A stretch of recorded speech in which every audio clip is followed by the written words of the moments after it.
Once upon a time, in a small village by the sea, there was a little kite named Kiko. Kiko wasn't like the other kites. While most kites had colorful, big wings and long tails, Kiko was small, with a simple blue fabric and a short red tail. But Kiko had a big dream. He wanted to soar higher than any kite had ever soared before. One windy morning, the villagers gathered at the beach to fly their kites. The skies were filled with bright colors as the kites danced in the wind. Kiko looked up at the big, colorful kites and felt a bit nervous. He was so small compared to them, and he wondered if he could fly as high as they could.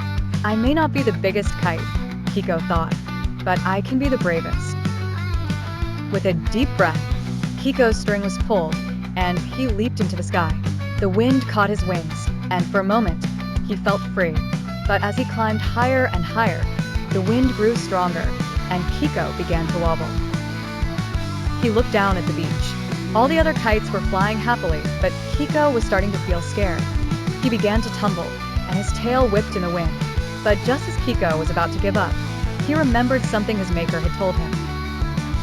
Kites are meant to fly, not just on the calm days, but through the storms too. When the wind gets tough, that's when you need to be brave. With a brave heart, Kiko pulled hard on his string, steadied his wings, and pushed through the wild wind.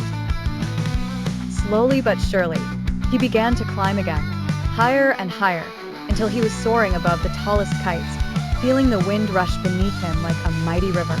Up in the sky, Kiko could see the whole village, the sea sparkling below, and the mountains in the distance.